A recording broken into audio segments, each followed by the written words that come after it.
Hello मेरे प्यारे दोस्तों, नमस्कार। स्वागत है आपका अपने YouTube channel PCM by Pradeep sir में। तो जैसा कि आप सभी जानते हैं, हमारा चल रहा था चैप्टर नंबर 11 जो कि है प्रत्यावर्ती धारा, जिसे हम अंग्रेजी में बोलते हैं अल्टरनेटिंग करंट। तो अल्टरनेटिंग करंट के अंतर्गत आज हमारा ये 17वां लेक्चर है, यानी कि आज ये लेक्चर नंबर है हमारा 17। इससे पहले हमने आपको 16 लेक्चर्स प्रोवाइड करा दिए हैं।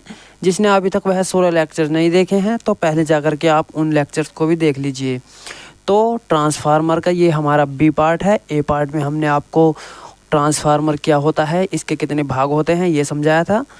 एक ऐसी युक्ति जो आपको उच्च वोल्टेज को निम्न वोल्टेज में परिवर्तित करती है, तो उसे क्या बोलते हैं, हम ट्रांसफार्मर कहते हैं। और यह दो प्रकार के होते हैं, एक उच्चाई ट्रांसफार्मर और एक अपचाई ट्रांसफार्मर। सही।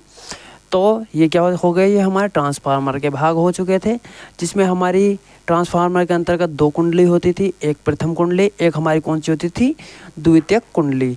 सही। और ये हमारा पटलित लोह क्रोड रहती है। और इसके अंतर्गत आज हम क्या देखते हैं, इसकी संरचना। तो यह किस किस प्रकार बना होता है और यह किस किस प्रकार की ये संरचना प्रदान करता है, तो देख लेते हैं। तो ट्रांसफार्मर की संरचना, तो संरचना के अंतर्गत देखते हैं सबसे पहले हम। तो ट्रांसफार्मर में नर्म लोहे की पत्तियां को एक के ऊपर एक रखकर आयताकार या गोलाकार शेप में जो है लपेट करके बनाया जाता है। तो हमारी जो है ये जो पत्तियां होती हैं, तो ये नरम लोहे की पत्तियां, तो जैसा कि आप यहाँ पर देख भी रहे होंगे, तो इन्हें क्या बोलते हैं हम, ये हमारी पत्तियां हैं। तो इन पत्तियों को हम या तो आयताकार शेप में बनाते हैं या फिर क्या करते हैं, गोलाकार शेप में बनाते हैं। तो एक के ऊपर एक रख करके इन्हें बनाते हैं। तो ये क्या हो जाएंगी, ये हमारी पत्तियां हो जाएंगी। और ये क्या हो जाएंगे हमारे, ये हमारी कुंडली हो जाएंगी, यानी कि जिसे हमने तांबे के तारों से लपेट करके बनाया हुआ है। सही।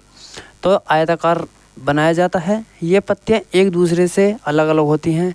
तो यानी कि ये पत्तियां जो हैं एक दूसरे अलग अलग होती हैं, यानी कि इन्हें गैप थोड़ा कुछ हल्का हल्का गैप दिया जाता है, तो जिससे कि यह आपस में टच भी ना हो। तो ये पत्तियां एक दूसरे से अलग होती हैं, जिसके कारण क्या होता है, हमारा वैद्युत ऊर्जा का जो ह्रास होता है वह कम होता है, यानी कि वैद्युत ऊर्जा का हमारा जो है नुकसान ज़्यादा नहीं हो पाता। तो ये क्या हो जाएगा, ये हमारी संरचना हो जाएगी। तो इसी के अंतर्गत अब क्या देखते हैं हम, अब देखते हैं ट्रांसफार्मर की कार्यविधि। तो यानी कि यह किस किस प्रकार से कार्य करता है हमारा। तो आइए, तो सबसे पहले देख लेते हैं हम, अब क्या देखते हैं हम, ट्रांसफार्मर की कार्यविधि। तो ट्रांसफार्मर की कार्यविधि के अंतर्गत देखते हैं। तो सबसे पहले हम देख भी लेते हैं, यहाँ पर हेडिंग डाल लेते हैं, क्या है ट्रांसफार्मर की क्या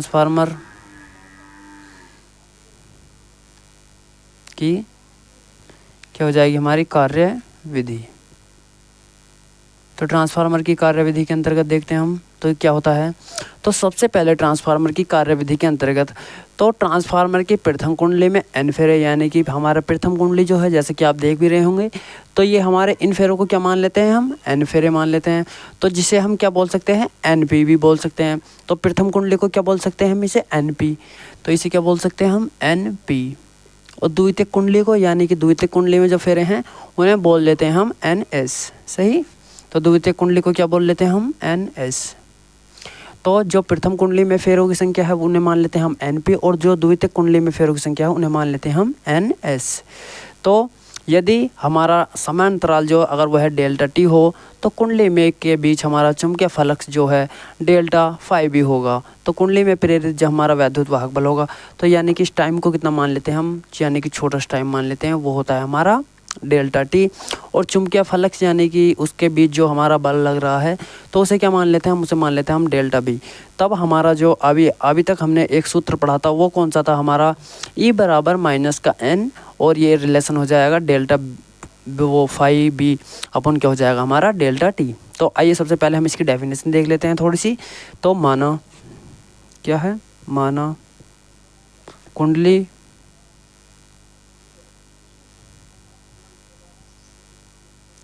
क्या है, सबसे पहले माना ट्रांसफार्मर की प्राथमिक कुंडली क्या होता है हमारा।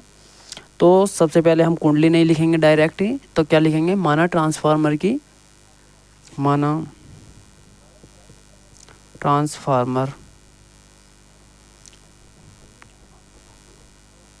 क्या हो जाता है हमारा ट्रांसफार्मर। माना ट्रांसफार्मर की, तो ट्रांसफार्मर में हमारी कितनी कुंडली हैं, 2 कुंडली। तो सबसे पहले लिखेंगे हम ट्रांसफार्मर की प्राथमिक कुंडली में, प्राथमिक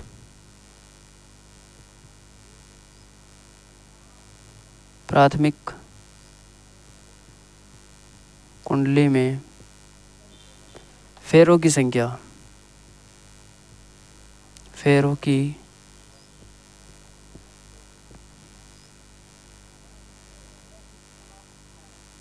प्राथमिक कुंडली में हमारी फेरों की संख्या जो हो जाएगी, क्या हो जाएगी, वो हो जाएगी हमारी NP। तो फेरों की संख्या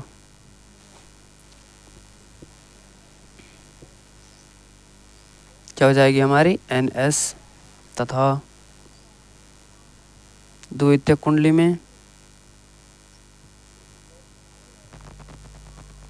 द्वितीयक कुंडली में फेरों की संख्या, फेरों की संख्या, तो ये क्या हो जाएगी हमारी NS। तो हमारी प्राथमिक कुंडली में जो फेरों की संख्या है, नहीं, प्राथमिक कुंडली में कौन सी जाएगी हमारी NP, क्या हो जाएगी हमारी NP। तो प्राथमिक कुंडली में हमारी फेरों की संख्या क्या हो जाएगी, वो हो जाएगी NP, और द्वितीयक कुंडली में हमारी फेरों की संख्या क्या हो जाएगी, NS है। तो NS क्या है सही।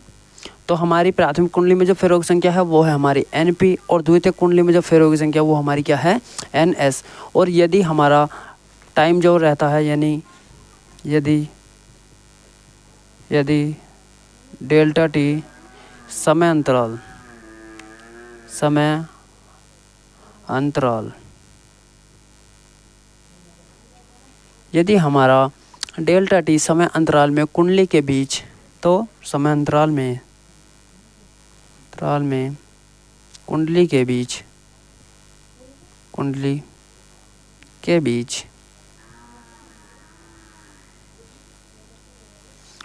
बीच हमारा क्या हो जाएगा यहाँ पर, फ्लक्स परिवर्तन। तो फ्लक्स परिवर्तन कितना हो जाएगा हमारा, डेल्टा फाई बी। तो के बीच फ्लक्स परिवर्तन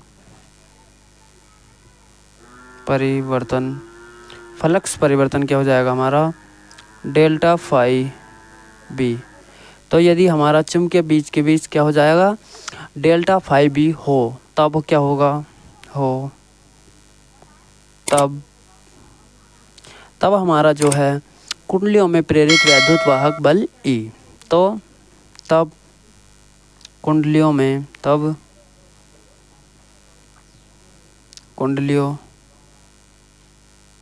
क्या हो जाएगा हमारा, तब क्या हो जाएगा हमारा, कुंडलियों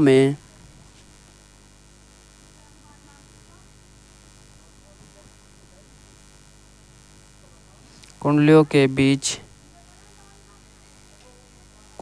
क्या हो जाएगा हमारा, प्रेरित वैद्युत वाहक बल, प्रेरित विद्युत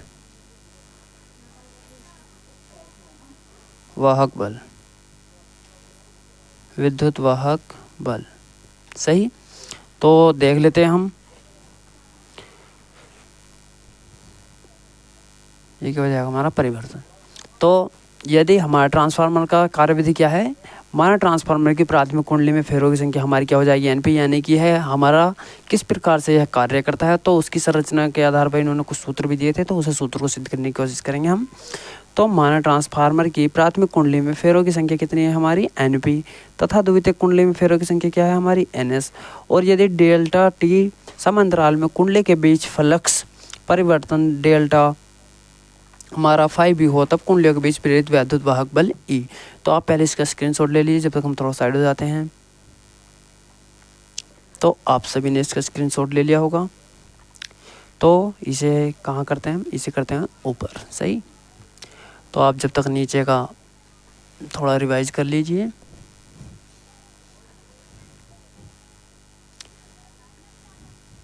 तब तक हम इसे रफ कर लेते हैं। और ये काफ़ी मोस्ट इम्पोर्टेंट टॉपिक है जो कि हमें हर साल देखने के लिए मिलता भी है। सही, तो अब क्या देखेंगे हम, प्रेरित वैद्युत भाग बल। तो ई बराबर जो फॉर्मूला हो जाएगा हमारा, वो हो जाएगा ई बराबर क्या फॉर्मूला था हमारा, वो था हमारा माइनस एन हमारा डेल्टा फाई बी, यानी कि माइनस डेल्टा फाई बी क्या था हमारा, डेल्टा फाई बी अपॉन क्या था हमारा, डेल्टा टी। तो इसे हम बी को क्या रखेंगे, स्मॉल रखेंगे, अपॉन में क्या रखेंगे हम, डेल्टा टी। सही, तो ये क्या हो जाएगा हमारा फॉर्मूला हो जाएगा। तो अब लिखेंगे हम, तो ये क्या हो जाएगा हमारा, ये हो जाएगा ई पी बराबर क्या हो जाएगा हमारा, माइनस का एन पी, माइनस का क्या हो जाएगा हमारा एन पी, और क्या हो जाएगा हमारा डेल्टा फाई इंटू में क्या हो जाएगा हमारा बी, यानी कि प्राथमिक कुंडली के लिए। तो क्या हो जाएगा डेल्टा फाई बी अपॉन में क्या हो जाएगा हमारा डेल्टा टी। तो ये क्या हो जाएगा हमारा, ये हो जाएगा हमारा प्राथमिक कुंडली के लिए।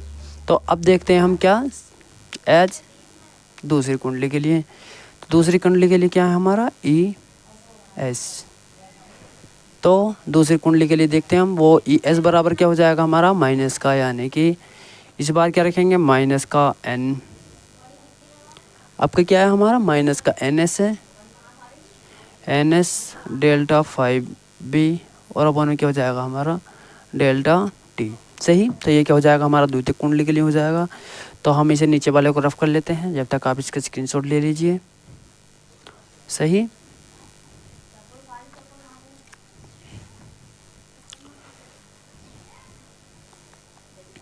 तो ये काफ़ी मोस्ट इम्पोर्टेंट टॉपिक हो जाएगा हमारा। तो अब क्या हो जाएगा हमारा, ये हमारी दोनों समीकरण आ चुकी हैं। तो अब क्या रखेंगे हम इन्हें, समीकरण 1 व 2 को क्या करेंगे, डिवाइड करेंगे। तो इन्हें देख लेते हैं हम। तो ये क्या हो जाएगा हमारा ई पी, ऊपर क्या रखेंगे हम ई पी अपॉन क्या रखेंगे हम ई एस, किसे डिवाइड किससे करेंगे हम ई एस से। तो सबसे पहले हम क्या रखेंगे, फर्स्ट समीकरण को रखेंगे। तो वो हो जाएगी हमारी वो माइनस का एन पी, और क्या हो जाएगा हमारा डेल्टा फाइव बी अपॉन में क्या हो जाएगा हमारा डेल्टा टी। सही, और अपॉन में क्या रहेगा हमारा, ये रहेगा हमारा ई और एस, और इसके अपॉन में क्या रहेगा हमारा माइनस का एन एस, और क्या रहेगा हमारा डेल्टा फाइव बी अपॉन में क्या रहेगा हमारा डेल्टा टी। इससे ये कट जाएगा हमारा, ये कैंसिल आउट हो जाएगा, और इस वाले से पूरे से क्या हो जाएगा हमारा ये वाला कैंसिल आउट हो जाएगा। तो हमारा फॉर्मूला जो ड्राइव हो जाएगा, तो यानी कि इसका फाइनली हमारा फॉर्मूला जो हो जाएगा वो हो जाएगा, यहाँ को लिख लेते हैं हम। तो यहाँ से क्या बचेगा हमारा माइनस का ई पी, माइनस का क्या होएगा ई पी अपॉन में क्या है हमारा ई एस बराबर ये क्या है हमारा एन पी अपॉन में क्या हो जाएगा हमारा एन एस। सही, तो ये क्या हो जाएगा हमारा ट्रांसफार्मर के लिए फॉर्मूला हो जाएगा। सही है, सही, तो ये क्या हो जाएगा हमारा फॉर्मूला हो जाएगा, देख लीजिए आप, इसका स्क्रीनशॉट ले लीजिए। तो ये क्या हो जाएगी हमारे, इसकी कार्यविधि हो जाएगी। और इसी के अंतर्गत यदि हमारा आदर्श ट्रांसफार्मर के लिए प्राथमिक कुंडली को दिया गया प्रत्यावर्ती वोल्टेज, उसमें प्रेरित विद्युत वाहक बल ई की क्या होता है हमारा बराबर होता है। अर्थात हम इसे क्या लिख सकते हैं, तो अर्थात क्या लिख सकते हैं हम इसे, अर्थात क्या हो जाएगा हमारा ई पी, यानी कि वी पी बराबर क्या हो जाएगा हमारा, वो हो जाएगा हमारा ई पी। सही, तो ये भी हो जाएगा हमारा। तो ये क्या हो जाएगा हमारा आदर्श ट्रांसफार्मर के लिए हो जाएगा। और तथा द्वितीय कुंडली में प्रेरित विद्युत वाहक बल ई उसमें प्रेरित प्रत्यावर्ती वोल्टेज के बराबर होता है। अर्थात वो क्या होता है हमारा ई एस बराबर क्या होता है हमारा वी एस। तो उसमें क्या होता है प्रत्यावर्ती वोल्टेज के लिए वो क्या होता है हमारा ई एस बराबर क्या होता है हमारा वी, और क्या बताया था हमने एस। सही, तो एक ये हो जाएगा, ये किसके लिए हो जाएगा, ये प्रत्यावर्ती वोल्टेज के लिए हो जाएगा। तो तब यदि हम इन इक्वेशंस को दोनों को एक साथ रखेंगे तो हमारा क्या बनेगा, तो वो हो जाएगा हमारा, हम थोड़ा यहीं को ही कर लेते हैं, तो वो हो जाएगा हमारा ई पी बराबर ई पी अपॉन क्या हो जाएगा हमारा, वो हो जाएगा ई एस। तो ई पी अपॉन क्या हो जाएगा हमारा ई एस, और बराबर क्या हो जाएगा वी पी बराबर क्या हो जाएगा हमारा वी एस।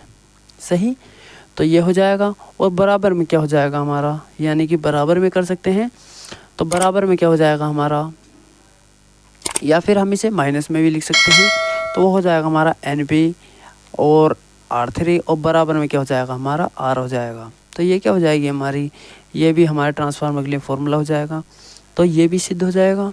तो अब हम देखते हैं इसकी क्या है ये हमने क्या देख ली इसकी संरचना, और ये क्या देख ली हमने इसकी कार्यविधि। तो इसी प्रकार ये क्या हो जाता है हमारा, ये हमारा पूरा टॉपिक कंप्लीट हो जाता है। और इसके लिए एक ट्रांसफार्मर के एक एक्स्ट्रा फार्मूला और है, वो क्या है हमारा, तो यदि हमें कुछ पॉइंट्स दिए गए थे तो ट्रांसफार्मर की दक्षता, तो यदि हमें ट्रांसफार्मर की दक्षता निकालने के लिए जाए तो दक्षता निकालने के लिए हम क्या करेंगे, तो आप पहले इसका स्क्रीनशॉट ले लीजिए। तो अब क्या देखते हैं हम इसकी ट्रांसफार्मर की दक्षता। तो ट्रांसफार्मर की दक्षता के लिए देख लीजिए आप, हम आपको दिखाते हैं हम ट्रांसफार्मर की दक्षता। तो ट्रांसफार्मर की दक्षता के लिए, तो जब तक हम अभी थोड़ा साइड हो जाते हैं, तो क्या देखते हैं हम ट्रांसफार्मर की दक्षता। तो ट्रांसफार्मर की दक्षता सबसे पहले हम हेडिंग डाल लेते हैं। तो हेडिंग क्या डालेंगे हम, ट्रांसफार्मर की दक्षता। क्या देखते हैं हम, ट्रांसफार्मर की दक्षता। तो ट्रांसफार्मर की दक्षता के अंतर्गत क्या देखते हैं हम इसमें, तो निर्गत शक्ति तथा निवेशी शक्ति के अनुपात को क्या बोलते हैं हम, ट्रांसफार्मर की दक्षता कहते हैं। तो इसकी शॉर्ट फॉर्म हो जाएगी, वो डेफिनेशन हो जाएगी, वो हो जाएगी निर्गत, क्या हो जाएगी हमारी, निर्गत शक्ति और निर्गत शक्ति तथा निवेशी शक्ति। तो क्या हो जाएगा हमारा, तथा निवेशी शक्ति,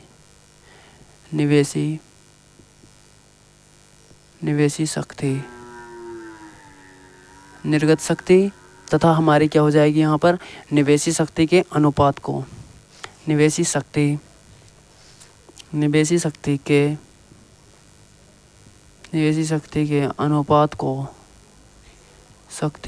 के अनुपात को क्या कहते हैं हम, ट्रांसफार्मर की दक्षता कहते हैं। ट्रांसफार्मर की दक्षता तो ट्रांसफार्मर की दक्षता को हम कैसे रिप्रेजेंट करते हैं, इसे करते हैं हम ईटा। तो इसे क्या बोलते हैं हम यहाँ से, यानी कि यह हमारा किस प्रकार बनेगा, ये बनेगा, तो ऐसे करेंगे और इसे N से थोड़ा आउटर बना देंगे, तो ये क्या हो जाएगी हमारी ईटा। तो ये क्या हो जाएगा हमारा, इसे हम ईटा बोलते हैं इस चिन्ह को। तो क्या बनाएंगे हम, इसे थोड़ा यहाँ को करके बनाएंगे,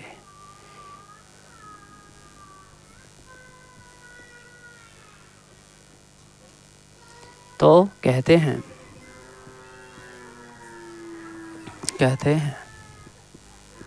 सही। तो ये क्या हो जाएगी हमारी ट्रांसफार्मर की दक्षता हो जाएगी।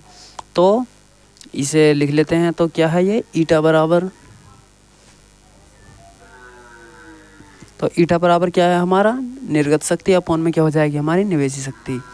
तो निर्गत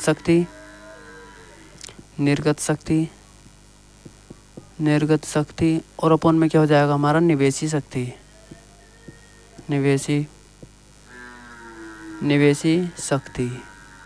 सही। तो ये क्या हो जाएगी हमारी ट्रांसफार्मर की दक्षता। अब इसके लिए फॉर्मूला देखेंगे हम, तो वो क्या हो जाएगा हमारा, तो ईटा बराबर क्या हो जाएगा हमारा, ईटा बराबर, तो निर्गत शक्ति को कैसे रिप्रेजेंट करते हैं हम, PS से। तो इसे कैसे रिप्रेजेंट करते हैं हम, PS से, और अपॉन में क्या हो जाएगा हमारा, वो क्या हो जाएगा हमारा, तो इसे कैसे रिप्रेजेंट करते हैं हम निवेशी शक्ति को, वो करते हैं हम PP से। तो ये क्या हो जाएगा हमारा फॉर्मूला बराबर, तो ये हो जाएगा, तो V क्या हो जाएगा, ये VSIS, तो क्या हो जाएगा VSIS और अपन में क्या हो जाएगा हमारा P, क्या हो जाएगा हमारा VPIP। तो क्या हो जाएगा हमारा VPIP, और क्या हो जाएगा हमारा इंटू में 100 और इंटू में क्या हो जाएगा हमारा 100 इंटू में क्या हो जाएगा हमारा 100। सही। और इसके लिए फाइनली फॉर्मूला जो आ जाएगा वो आ जाएगा हमारा, तो वो आ जाएगा हमारा ईटा बराबर, यानी कि ईटा बराबर क्या आ जाएगा हमारा वी एस आई एस, और अपॉन में क्या हो जाएगा हमारा यहाँ पर वी पी आई पी, तो क्या हो जाएगा हमारा वी पी आई पी, तो वी पी आई पी, और इंटू में क्या हो जाएगा हमारा 100%, क्या हो जाएगा हमारा 100%, सही। तो ये क्या जाएगा हमारा ट्रांसफार्मर की दक्षता के लिए फॉर्मूला हो जाएगा। तो आप इसका भी स्क्रीनशॉट ले लीजिए। तो यदि आप सभी को यह वीडियो पसंद आए तो वीडियो को लाइक और चैनल को सब्सक्राइब करना ना भूलें। तो जिसने अभी तक इससे पहले हमने 10 चैप्टर्स आपको कंप्लीट करा दिए हैं, जिसने अभी तक वह 10 चैप्टर्स नहीं देखे हैं तो पहले जाकर के आप उन 10 चैप्टर्स को भी कंप्लीट कर लीजिए। ये हमारा चल रहा है 11वां चैप्टर, जो कि है प्रत्यावर्ती धारा यानी कि अल्टरनेटिंग करंट। तो अल्टरनेटिंग करंट के अंतर्गत आज हमारा ये 17वां लेक्चर है। तो अभी तक जिसने इससे पीछे के 16 लेक्चर्स भी नहीं देखे हैं तो आप पहले जाकर के उन्हें भी देख लीजिए। और ये है हमारे ट्रांसफार्मर का पार्ट बी, जिसने अभी तक इसका पार्ट ए नहीं देखा तो आप पहले जाकर के उसे भी देख लीजिए। और यदि आपको इस सभी की पीडीएफ चाहिए तो पीडीएफ के लिए telegram channel PCM by Pradeep sir को ज्वाइन कर सकते हैं, जिसका लिंक आपको इसी वीडियो के डिस्क्रिप्शन बॉक्स में मिल जाएगा। तो फिर मिलते हैं नेक्स्ट वीडियो में, तब तक के लिए धन्यवाद।